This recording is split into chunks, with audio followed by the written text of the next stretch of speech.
en esta casa vendía publicidad y sabe mucho más que nosotros, siguen con cuña, faldón, media página y página impar. Entonces dices, yo creo que hay que de alguna manera centrarse, ¿no? Entonces al final estoy totalmente de acuerdo con Luismi, que es que el brand response al final es unir el poder que tiene el branding y crear marca con lo que es la respuesta directa, ¿no? Y al final es construir la campaña perfecta pero con el precio perfecto. Es decir, no podemos vivir con 100.000 euros de lanzamiento de un coche de Fiat y tampoco podemos vivir solo vendiendo branding o vendiendo respuesta directa, ¿no? Entonces es cierto que el medio internet lo que te permite construir por la cualidad del medio es la campaña perfecta, ¿no? Y es una campaña que te permita que sea bonita, que sea grande, que sea emocional, que sea innovadora a nivel de formatos, que se oiga, que se vea, que se pueda reenviar, pero también te permite toda la parte del marketing directo, que es generar contactos, generar perfiles cualificados, generar bases de datos, interactuar con el usuario y al final generar la venta, ¿no? Pero no nos podemos volver locos con los nombres raros estos de repente que aparecen en plan response, que me sigue costando pronunciarlo porque realmente esto yo creo que ya está inventado, ¿no? Y lo que hay que buscar es en internet, que realmente es el medio más perfecto que existe y donde los anunciantes pueden hacer las campañas más perfectas, con un precio perfecto. Esta anécdota personal, que a mí la verdad me ha tenido bastante impactado durante toda mi vida, me creó mucha inquietud, tiene que ver con algo que me parece muy importante de lo que estamos haciendo en internet en el país, que es el rigor. Imagínense, según quien te cuente las historias, según a la fuente que acudas, lo diferente que puede ser la realidad. Y para nosotros, cuando hablamos de internet, pensamos que es un mundo nuevo, que es un mundo diferente, en el que tenemos que adoptar estrategias muy distintas a las tradicionales, pero para nosotros siempre la palabra rigor es fundamental, porque creemos que con el rigor se gana la credibilidad, con el rigor se gana la relevancia y con el rigor seremos capaces de sobrevivir en un mercado que nos va a plantear, que nos está planteando ya enormes dificultades. Esta mañana habéis estado hablando de todo este mundo de la publicidad, había centrales de medios que defendían sus posiciones, anunciantes que se han sentido heridos, ¿no? Bueno, pues estamos en realidad en un universo nuevo, ¿no?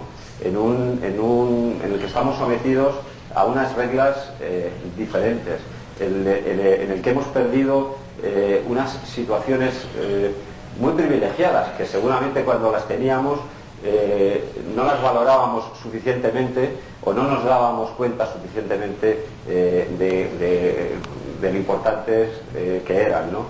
Bueno, en este nuevo universo yo creo que para pensar en el futuro no podemos utilizar todo el rato soluciones de pasado.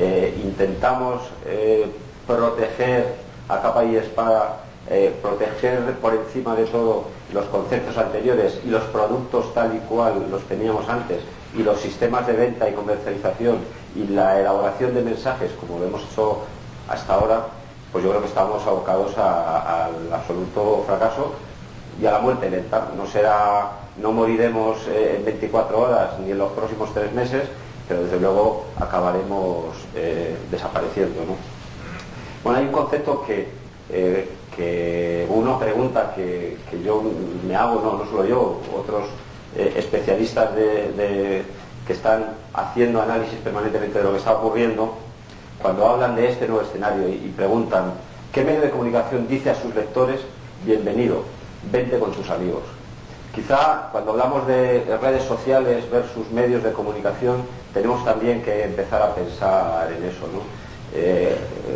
Un medio de comunicación hoy en el nuevo entorno digital tiene que ser también una red social. Tenemos que ser unos creadores de comunidades en torno a intereses concretos. Son gente que se fía de nosotros y que se va fiando de nosotros en torno a temas muy diversos. Buenas tardes. Yo aprendiendo español, pero es mi español muy mal. So I will do this presentation in English, so forgive me for that. Those of you who are not fluent in English, please put on a headset so you can understand me better. I wanted to make this interactive. This is a relatively small audience. So if for some reason I'm not clear in something I say, please stop me and ask me a question in the middle, and we can make this a collaborative session. It's more important that we get your questions answered than me getting through all my 50 slides. Okay? So, I started with Grupo Prisa about 3 months ago.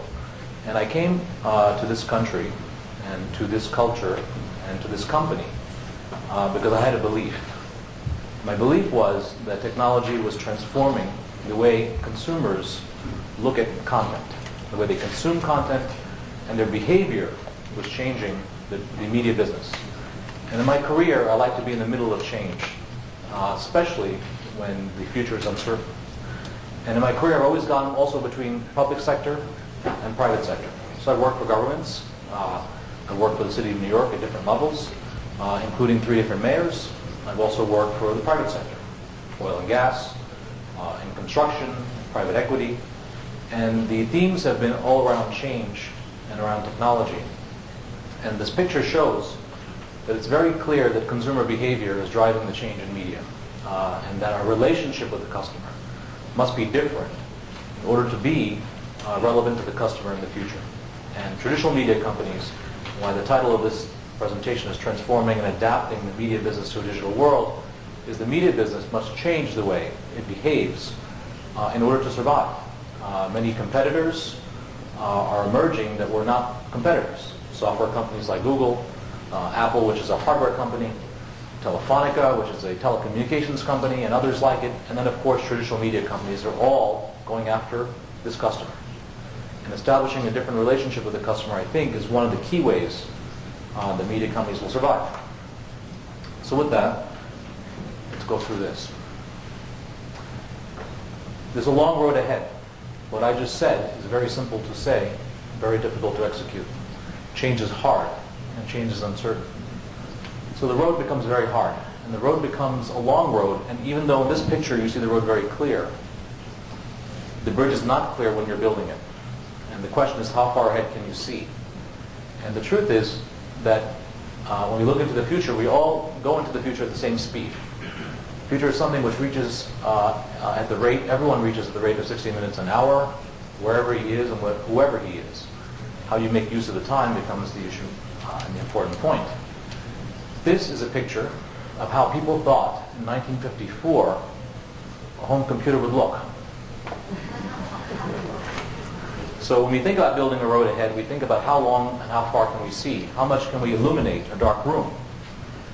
And the darkness is not a problem for certain types of companies and certain cultures. The darkness is not a problem for the majority of the companies in the West Coast. They don't mind that the business model is not clear. They just want to build capabilities, and they think, we'll figure out how to make money later. This is completely against the culture of New York, and it's also against the culture of most of the world. But in a certain part of California, people have gotten used to the idea that we will fund things even if we don't know what the future is, and let's not pretend we know the future. We just know that we will build capabilities that we think are important to the world. The monetization and the business model will come later.